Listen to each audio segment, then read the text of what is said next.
महाराष्ट्र की सत्ता गंवा चुकी शिवसेना को एक और बड़ा झटका लगा। महाराष्ट्र विधानसभा में विपक्ष के नेता रहे पूर्व मंत्री रामदास कदम ने शिवसेना से किनारा कर लिया।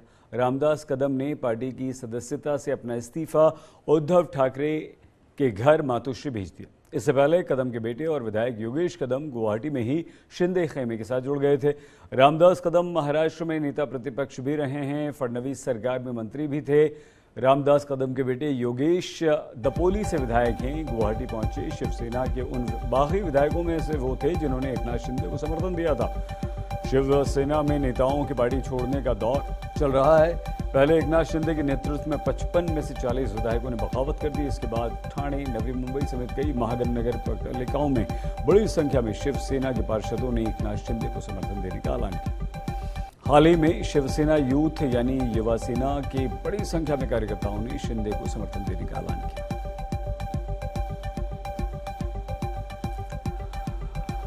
एनडीए की ओर से उपराष्ट्रपति पद के उम्मीदवार जगदीप धनखड़ ने नॉमिनेशन फाइल कर दिया। इस दौरान प्रधानमंत्री नरेंद्र मोदी, जेपी नड्डा, राजनाथ सिंह समेत कई बड़े नेता शामिल रहे। एनडीए के सहयोगी दल भी मौजूद रहे। जगदीप धनखड़ पश्चिम बंगाल के राज्यपाल रह चुके हैं, जहां एनडीए ने धनखड़ को उपराष्ट्रपति पद के लिए मैदान में उतारा। विपक्ष ने मार्गरेट अल्वा के नाम का ऐलान किया और इसीलिए जगदीप धनखड़ ने अपना नॉमिनेशन फाइल कर दिया। जगदीप धनखड़ के नामांकन के दौरान बीजेपी के सांसद मौजूद रहे। धनखड़ को समर्थन देने की बात की जाए तो बीजू जनता दल यानी कि बीजेडी अपना समर्थन दे रही है।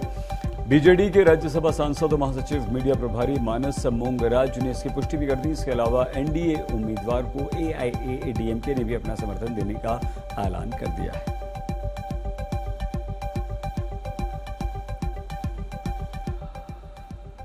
अदालत ने साल 1997 में दिल्ली में हुए उपहार सिनेमा हादसे के दोषी सुशील अंसल और गोपाल अंसल की सजा को बरकरार रखा। अदालत ने कहा कि सबूतों से छेड़छाड़ करने पर अंसल बंधुओं को कोई राहत नहीं दी जा सकती।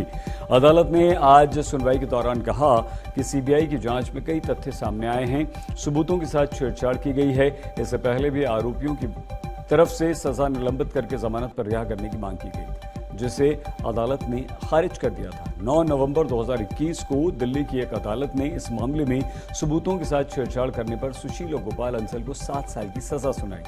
13 जून 1997 को दिल्ली के उपहार सिनेमा हॉल में हिंदी फिल्म बॉर्डर के प्रदर्शन के दौरान भीषण आग लग गई थी। उस अग्निकांड में सिनेमा हॉल में फंसकर 59 दर्शकों की मौत हुई थी। जांच में पता चला कि सिनेमा हॉल में अतिरिक्त सीटें लगाकर आने जाने का रास्ता संकरा कर दिया गया था।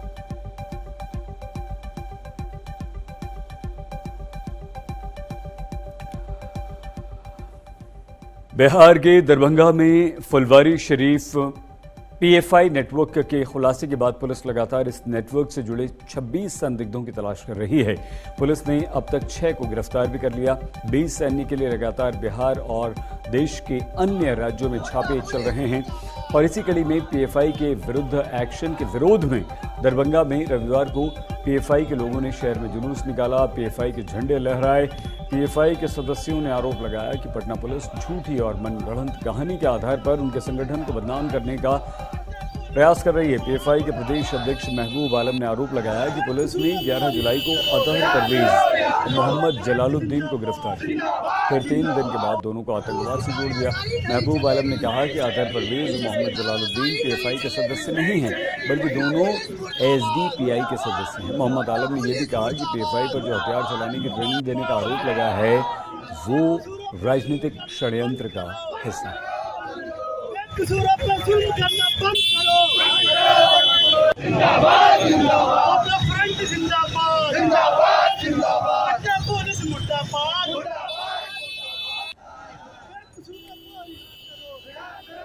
जबरदस्त बारिश हमारे देश के कई हिस्सों में इस समय हो रही है और इतनी ज्यादा बारिश की बाढ़ की स्थिति। उत्तर प्रदेश के प्रयागराज में बारिश न होने से किसान परेशान। एक तरफ बारिश और दूसरी तरफ बारिश बिल्कुल नहीं। बरसात नहीं होने के कारण किसानों को धान की खेती में परेशानी हो रही है। प्रयागराज के डीहा और यमुना पार मंगारी गांव के किसान अपने खेत में ही भगवान की मूर्ति के सामने अगरबत्ती जलाकर इंद्र देवता के साथ साथ सूर्य देवता और अन्य भगवानों से प्रार्थना कर रहे हैं कि जल्द से जल्द बारिश कर दीजिए।